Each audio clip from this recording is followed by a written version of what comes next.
सबसे पहले मैं हिंदुस्तान के माँ बाप को हाथ जोड़ के विनती करता हूँ कि उनके बच्चों को ध्यान और योग सिखा दे। उनके जीवन में से नशा खुद ब खुद चला जाएगा। अच्छा, कैसे खत्म हो जाएगा?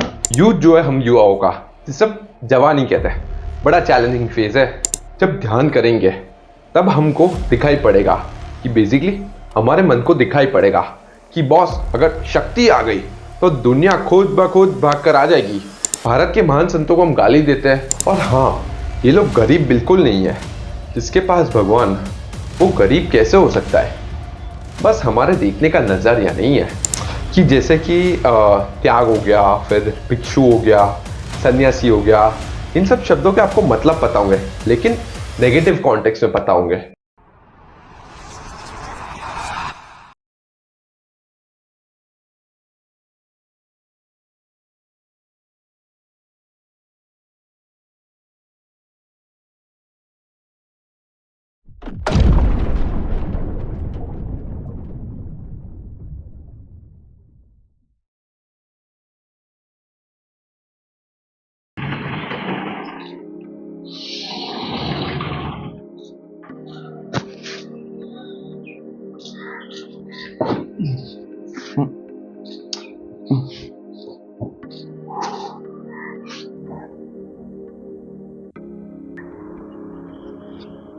हरे कृष्णा।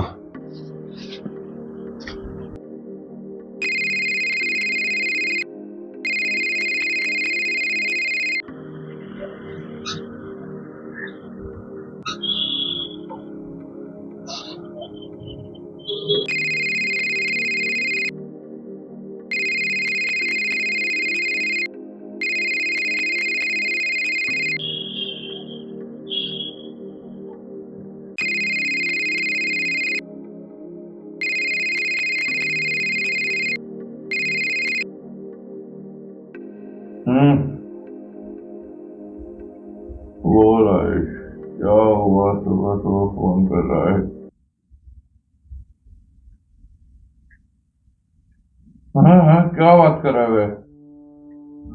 हाँ हाँ, अरे तू टेंशन मत ले, मैं आ रहा हूँ अभी, तू टेंशन मत ले, करता हूँ।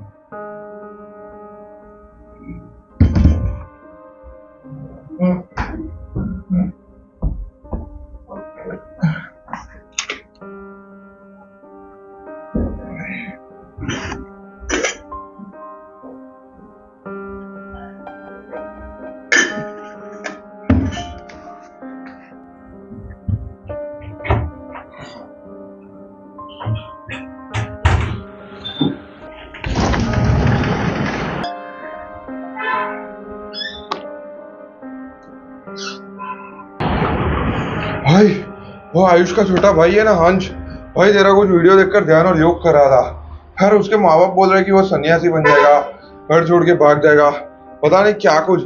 यार मेरे को अब भी उसका फोन आया, ये कह रहा है कि भाई तेरे को उसके घर लेकर आऊं। चल भाई चल, अपना जाना है उसके घर, चल। आयुष मतलब वो आपका चिमनी दोस्त? अरे हाँ भाई भाई, तू चल यार, अभी गाड़ी की चाबी लेकर आया, तो रुको रुको रुको।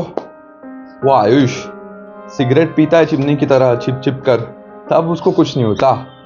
और उसका अब छोटा भाई ध्यान कर रहा है तो उसके माँ बाप को लग रहा है कि वो घर छोड़ के भाग जाएगा।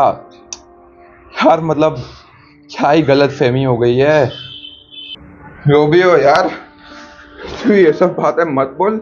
अपना उसके घर जाना है यार, और ये प्रॉब्लम का कुछ सोल्यूशन दे कि जिससे ऐसा प्रॉब्लम दोबारा ना हो उसको। पर यार अभी तो मैं आ नहीं पाऊंगा, क्योंकि मेरे को मेरे दोस्त के ऑफिस के उद्घाटन के लिए जाना है यार। ये देखो, मेरे दोस्त वीर का अभी मेरे को मैसेज आया, वो घर से भी निकल गया यार। अबे ओए, तू कौन सी वहां जाकर रिबिन काट रहा है? और ऐसा हो तो यार मेरी गाड़ी की चाबी ले जा। तो एक काम कर, तू वीर को बोल कि वो अकेला पहुंचे। अरे ऐसे लास्ट मिनट में कैसे करूँ यार? समझ यार, तू तू देख यार कि मैं जब तेरा ये वीडियो शूट करता हूँ तब मेरे को कैसे तेरी सारी बातें समझ आती है, तो यार किसी को भी समझ आ जाएगी। यार तू ऐसा मत कर, चल यार चलते हैं उसके घर यार। चलो ठीक है, अभी तो मैं उसके घर आ नहीं सकता, तो अपने एक काम करते हैं, मैं आपको जो जो चीजें बता देता हूँ उस पर आप बेसिकली एक वीडियो बना। अरे हाँ भाई यार, वीडियो सेटअप कर दूंगा, तू चल। अरे वाह, चलो।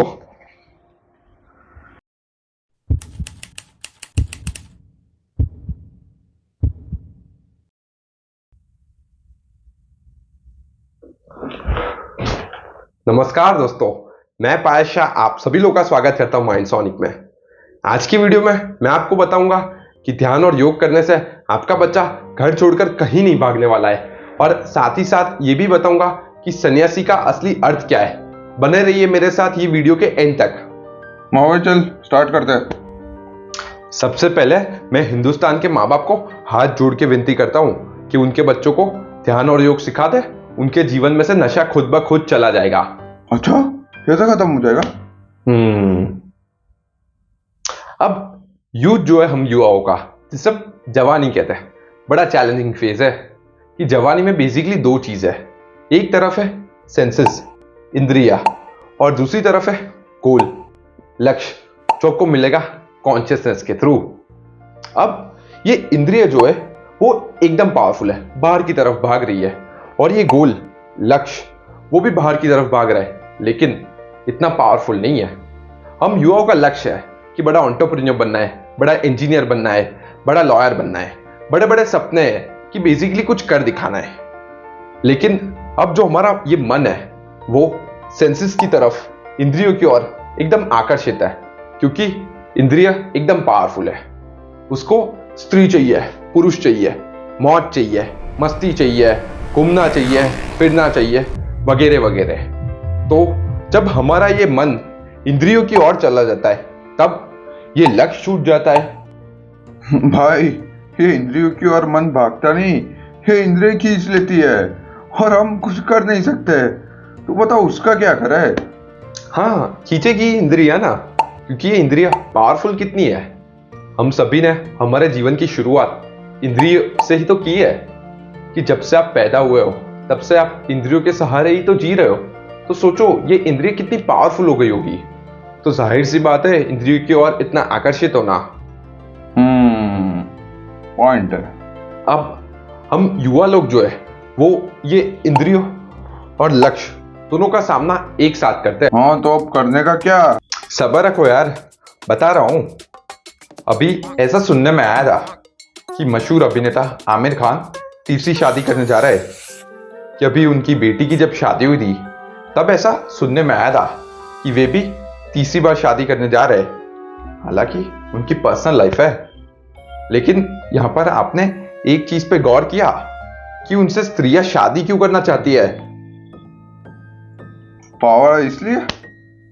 बिल्कुल सही कहा आपने, पावर है, शक्ति है।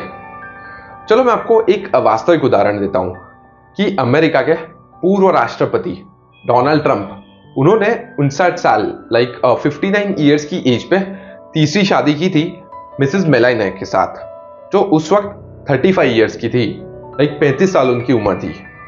अगर देखा जाए तो पूर्व राष्ट्रपति डोनाल्ड ट्रंप और मिसेस मेलानिया का एज डिफरेंस तो 24 साल कि 24 ईयर्स उनका एज डिफरेंस है। तो ये क्यों हुआ? क्योंकि पावर है, शक्ति है। ओके। अब युवा मन यानी हम लोग जब ध्यान करेंगे तब हमको दिखाई पड़ेगा कि बेसिकली हमारे मन को दिखाई पड़ेगा कि बॉस अगर शक्ति आ गई तो दुनिया खुद ब खुद भाग कर आ जाएगी। योग करने से शारीरिक शक्ति और ध्यान करने से मानसिक शक्ति। इसीलिए तो हमको ध्यान और योग करना चाहिए। अच्छा, अगर देखा जाए तो मशहूर अभिनेता आमिर खान या मिस्टर डोनाल्ड ट्रंप में कोई सोना गड़ा हुआ नहीं है। उनके पास शक्ति है, सामाजिक शक्ति है, आर्थिक शक्ति है, और जब स्त्री उस शक्ति के करीब आएगी तो उसको आनंद मिलेगा। जब युवा मन ध्यान करेगा तब हमको एक चीज का कॉन्सेप्ट क्लियर हो जाएगा कि बॉस अगर शक्ति आ गई तो दुनिया खुद ब खुद भाग कर आ जाएगी।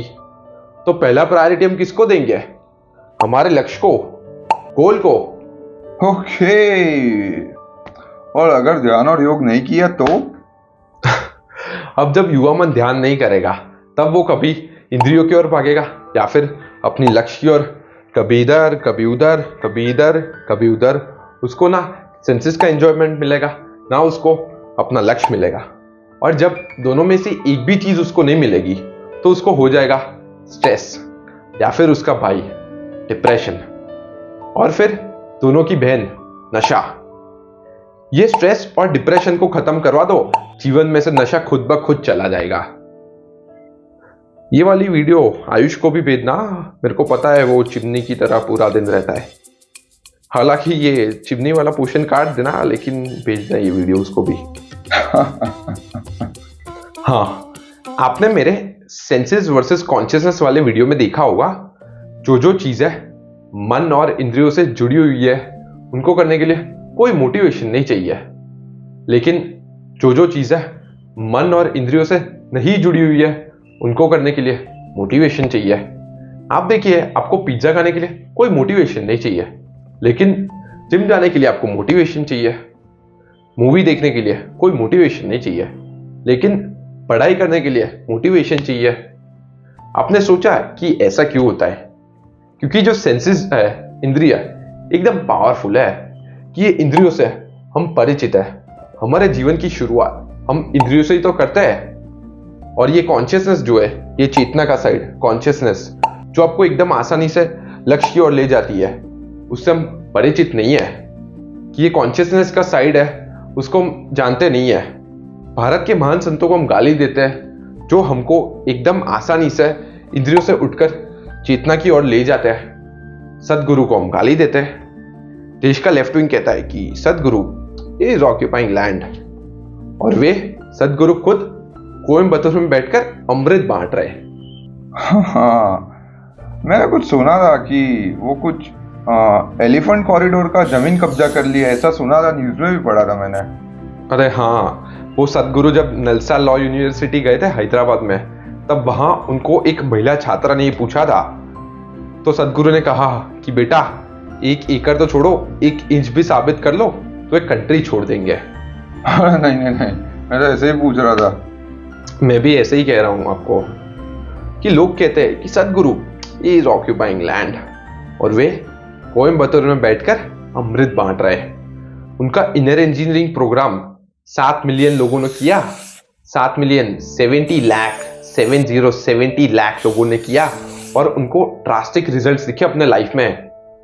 सोचो यार, कितना बड़ा नंबर है यार। 70 लाख लोगों ने आपका प्रोग्राम किया और उनको ड्रास्टिक रिजल्ट्स देखने को मिला है। आप किसी एक इंसान का जीवन परिवर्तित करो या किसी एक इंसान के जीवन पे भी इन्फ्लुएंस करो, वो भी बहुत बड़ी बात है। 7 मिलियन 70 लाख बड़ा नंबर है यार। कि गुरु को बड़ा उसका शिष्य बनाता है, कि गुरु की असली पहचान उसके योग्य शिष्य से ही तो होती है। कि मैंने पढ़ा कि सदगुरु के एक फॉलोअर ने कैंसर ठीक कर लिया। जी हाँ, सदगुरु के एक फॉलोअर ने कैंसर ठीक कर लिया। ओहो हो, क्या बात कर रहा है। हाँ, in fact Shri Ravishankar the art of living वाला है, उनके एक फॉलोअर को मल्टीपल स्क्लेरोसिस था यार। अब मल्टीपल स्क्लेरोसिस क्या है, उसमें क्या होता है? बेसिकली मल्टीपल स्क्लेरोसिस में होता ही है कि आपकी नर्व्स जो नॉर्मली मैसेजेस भेजती है आपके ब्रेन के थ्रू पूरे बॉडी में, उनमें खराबी हो जाती है। जैसे उदाहरण के तौर पे देखें तो मान लीजिए किसी को अपना पैर उठाना है, तो बेसिकली ब्रेन मैसेज भेजता है नर्व्स को, जिससे पैर उठता है। लेकिन मल्टीपल स्क्लेरोसिस में होता ये है कि ये मैसेज मिक्स हो जाता है, जिसके चलते वो इंसान अपना पैर नहीं उठा पाता। काफी दिक्कतें होती है मल्टीपल स्क्लेरोसिस में, कि इंसान सही से बोल नहीं सकता, अपना पैर नहीं उठा पाता, सेंसेशन खो बैठता है। अब ये श्री रविशंकर के फॉलोअर को मल्टीपल स्क्लेरोसिस था। डॉक्टर ने कहा कि मेडिसिन से क्योर नहीं होगा, तो वो फॉलोअर ने सुदर्शन क्रिया की। काफी फेमस है द आर्ट ऑफ लिविंग की सुदर्शन क्रिया। तो उन्होंने 6 महीने लगातार सुदर्शन क्रिया की, तो उनका मल्टीपल स्क्लेरोसिस ऑलमोस्ट ठीक होने आ गया। ओहो, ये है भारत के महान संत। बहुत बड़ा दर्जा दिया है हमने उनको, उनका मजाक ना बनाया करे। बहुत बड़ा दर्जा दिया है हमने उनको। रामदास स्वामी जब एंटर करते थे ना, तब छत्रपति शिवाजी महाराज खड़े हो जाते थे और उनको नमन करते थे। मोगली बुद्धिस्ट एक बुद्धिस्ट संत है, जब वे एंटर करते थे तब सम्राट अशोक खड़े हो जाते थे। सम्राट अशोक कौन? नाम सुना हुआ लग रहा है उनका। सम्राट अशोक कैसे बताऊं आपको? आप सभी ने हमारे देश का नेशनल एम्बलम तो देखा ही होगा, कि सिक्के के पीछे या फिर नोट पे, या इनफैक्ट हर गवर्नमेंट ऑफिस पे तो होता ही होता है, आपने देखा होगा। तो वो बेसिकली सम्राट अशोक ने बनवाया था वाराणसी के सारनाथ में, और वही जगह पे गौतम बुद्ध ने अपना पहला उपदेश दिया था कि जो हमारे देश का नेशनल एम्बलम है उसे हम लैंड कैपिटल ऑफ अशोका के नाम से भी जानते हैं। अरे हाँ, याद आ गया। अगर देखा जाए तो अभी तो डेमोक्रेसी है, तब तो मोनार्की थी। कि अभी लोकतंत्र है, तब तो राजतंत्र था। और आपको तो पता ही होगा कि राजतंत्र में क्या हुआ करता था। मेरे ही लोगों को भड़का दिया। कैसा षड्यंत्र रचा तूने? ये षड्यंत्र नहीं मार्तंड, राजतंत्र है।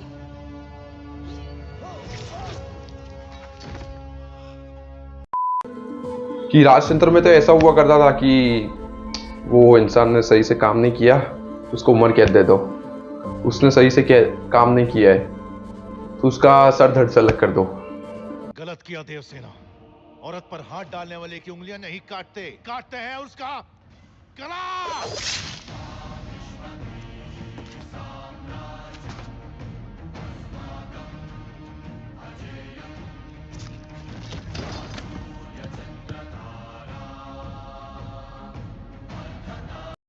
हाँ, कि कोई सुनवाई, कोई ट्रायल, कुछ नहीं।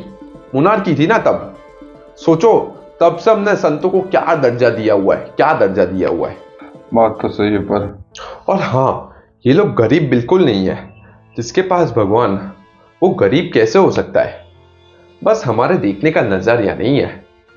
अंग्रेजों ने जब कॉलोनाइजेशन किया तब साथ में उन्होंने नई एजुकेशन पॉलिसी बनाई, जिसे आज हम मॉडर्न एजुकेशन के नाम से जानते हैं, जिसके तहत हमारे देखने का नजरिया ही बदल दिया है। कि हमारे वहां कई सारे महत्वपूर्ण शब्द है, लेकिन हम सबको उन शब्दों का मतलब पता है, लेकिन नेगेटिव कॉन्टेक्स्ट में पता है। जैसे कि कौन सा शब्द?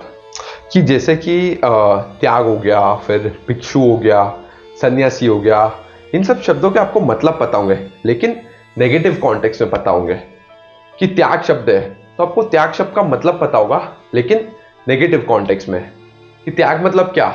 कि घर का त्याग कर दो, गाड़ी का त्याग कर दो, जो धन कमाए हुए हो वो दान कर दो, उसका भी त्याग कर दो, सब कुछ त्याग कर दो। तो क्या भीख मांगने लगे? वही तो यार। अगर आप इन सब चीजों का त्याग करने का सोच रहे हो तो मूर्खता है। बहादुरी और पागलपन में एक थिन लाइन डिफरेंस है। आपको त्याग करना है, लेकिन किसका? अपनी इंद्रियों का, सेंसेस का। कि जब आप मीठी चीजें का त्याग करेंगे तब जाकर आपको मिलेगी सेहत। जब आप ये सेंसेस, इंद्रियों का त्याग करोगे तब जाकर आपको मिलेगी कॉन्शियसनेस, चेतना। जब भी आप किसी छोटी चीज का त्याग करोगे और फिर उससे बड़ी चीज की उपलब्धि होगी, तब आप महान बनोगे ही बनोगे। और जिसने भी ये इंद्रियों का त्याग किया है वो महान बना ही बना है। सिद्धार्थ भी तो ये इंद्रियों के स्तर पे जी रहे थे, और फिर उनका दिमाग जिंदा हो गया और आ गए कॉन्शियसनेस पे, चेतना पे, और बन गए गौतम बुद्ध। राजकुमार थे सिद्धार्थ, राजकुमार। कि आपको तो पता ही होगा कि राजकुमारों की कैसी जिंदगी होती है। फुल ऐशी होती है, डिबॉचरी। लेकिन सिद्धार्थ का दिमाग जिंदा हो गया और वे आ गए कॉन्शियसनेस पे और बने गौतम बुद्ध। अगर उनका दिमाग जिंदा नहीं होता तो वे सिर्फ लिच्छवियों के राजा बनकर रह जाते हैं। जी हाँ, सिर्फ लिच्छवियों के राजा बनकर रह जाते हैं। 7,707 लिच्छवियों के राजा थे। आपको उसमें से किसी एक राजा का भी नाम पता है? नहीं। लेकिन आपको गौतम बुद्ध का नाम पता है? ऐसे ही राजकुमार वर्धमान से महावीर स्वामी, जैन धर्म के 24वें 24 तीर्थंकर। कि राजकुमार थे वर्धमान, इंद्रियों के स्तर पे जी रहे थे, इंद्रियों का त्याग किया और आ गए कॉन्शियसनेस पे और बने महावीर स्वामी। खैर, आपको अभी आज एक मॉडर्न वर्ल्ड का एग्जांपल दे सकता हूं कि नरेंद्र दत्त से स्वामी विवेकानंद। कि स्वामी विवेकानंद मतलब क्या ही बताऊं उन पे यार। कि उन्होंने तो मतलब जो काम किए, कितने महान कार्य किए उन्होंने। कि उनकी पश्चिम की स्पीच, लाइक शिकागो में उन्होंने जो स्पीच दी थी, आज तक उसके चर्चे होते हैं, ब्रदर्स एंड सिस्टर्स वाली। कि स्वामी विवेकानंद, ये नाम अपने आप में ही महान है। कि आपने शायद अगर ये नाम समझ लिया ना तो भी आप शायद उनको समझ लो कि स्वामी विवेकानंद। चलो मैं आपको इस शब्द का अर्थ बताता हूं। स्वामी विवेकानंद, स्वामी यानी क्या? मास्टर। किसका मास्टर? अपनी इंद्रियों का मास्टर। विवेक यानी विजडम। किसका विजडम? अपनी इंद्रियों का विजडम। यानी जो अपनी सेंसेस यानी अपनी इंद्रियों का स्वामी है और जिसके पास विजडम है अपनी इंद्रियों का, तो वो हमेशा आनंद में रहेगा। आनंद, ब्लिस। स्वामी विवेकानंद, कि ये है स्वामी विवेकानंद के नाम का मतलब। और हां, एक बात मैं आपको बता दूं कि कोई भी कर सकता है ये सेंसेस टू कॉन्शियसनेस का ट्रांसफॉर्मेशन। कोई भी, भले ही क्यों ना वो अपराधी हो। है? क्या बोल रहा है तू? जी हां, कोई भी कर सकता है। इतिहास गवाह है। अंगुलीमाल तो बनेंगे अहिंसक। अब अंगुलीमाल कौन था? अंगुलीमाल एक हत्यारा था। वो जिनकी भी हत्या करता था उनकी उंगली काटकर माला में पिरो लेता था। इनफैक्ट अंगुलीमाल डाकू की मां, वो भी जंगल जाने से डरती थी कि कहीं उनकी उंगली काट के माला में ना पिरो ले। लेकिन गौतम बुद्ध चले गए और अंगुलीमाल आया और गिर गया गौतम बुद्ध के चरणों पे कि प्रभु ले लो मेरे को शरण में। कोई पूछे कि क्या है औकात भारत के संतों की, तो ये है शक्ति भारत के संतों की। ये है भारत के संतों की शक्ति। ओहो भाई, क्या बात कर रहा है। इनफैक्ट वाल्मीकि जी भी तो पहले डाकू थे। रत्नाकर से वाल्मीकि, वही वाल्मीकि जी, वाल्मीकि रामायण वाले। जी हाँ, वे पहले डाकू थे, लेकिन फिर उनका ट्रांसफॉर्मेशन हुआ फ्रॉम सेंसेस टू कॉन्शियसनेस और बन गए रामायण के निर्माता। ओहो। हाँ, और अगर आप इंद्रियों पे जी रहे हो तो आपको खाने में रुचि है, पीने में रुचि है, स्त्री में रुचि है, पुरुष में रुचि है, तो कोई बुरी बात है ही नहीं। ये तो आप इंद्रियों के स्तर पे जी रहे हो इसीलिए है, और यही तो इंद्रियों की ताकत है। आप ध्यान कीजिए, उठिए इंद्रियों से और जाइए चेतना पे। चेतना पे जाइए और अपने लक्ष्य को हासिल कीजिए। कौन है? और भाई वो भिक्षु और सन्यासी पे भी बता दे आखिर में जाते जाते। हाँ, अच्छा याद करवाया आपने। भिक्षु, जब कोई संत हमारे घर के दरवाजे पे आते थे तब हम उनको एक मुट्ठी चावल या कुछ देते थे। तो इसका ये मतलब नहीं था कि वे संत भिखारी है।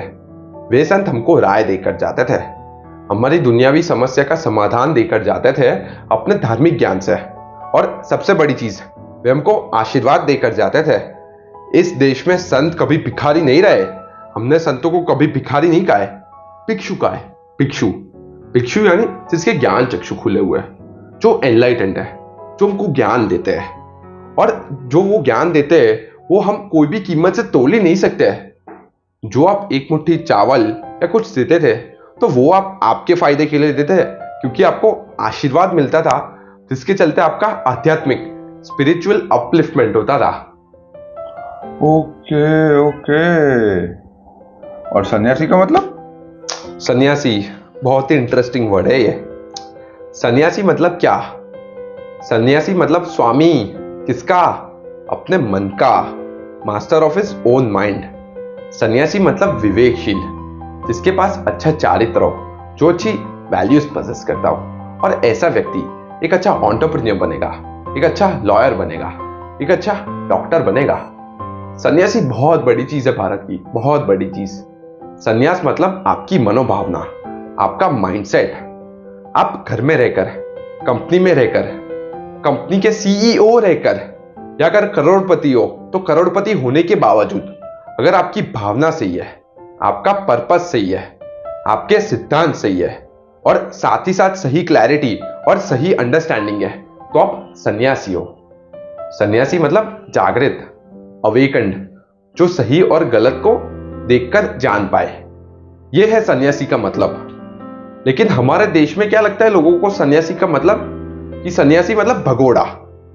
यही तो अफवाह उड़ाई गई है इस देश में। मैंने देखा है कि कई सारे माँ बाप उनके बच्चों को डांटते हैं जब वे ध्यान करते हैं। कहते हैं कि ये कोई उम्र है ध्यान करने की, सन्यासी बन जाओगे, और न जाने क्या क्या। तो कौन सी उम्र पे वे ध्यान करें यार? और सन्यासी मतलब क्या? जो घर छोड़ दे? नहीं, ऐसा बिल्कुल नहीं है। जो लोग अपना घर छोड़ दे, माँ बाप छोड़ दे, वे भगोड़े है। हमने श्री कृष्ण को भगवान कहा है, दुनिया में रहकर दुनिया से अलग, सारी चैलेंजेस का सामना करते हुए। और टू गुड, टू गुड। और ये आखिर में जो ये सन्यासी वाला पॉइंट, मतलब मैं आशा करता हूँ कि वो आयुष के माँ बाप ये वीडियो देखकर समझ ले और उसके भाई को डांटे नहीं। हाँ, देखते हैं। चालू कीजिए ध्यान, जुड़िए आप आपके कल्चर से और चलिए साथ मिलकर बनाते भारत को विश्व गुरु। अब भारत फिर से महान बनने जा रहा है। उसकी एक ही वजह है, एक ही वजह, संतों का पुनः सम्मान। जो ज्ञान की धारा बह रही है इस देश में, उसका पुनः सम्मान। कुछ भी हो जाए, इसको खोने मत दो।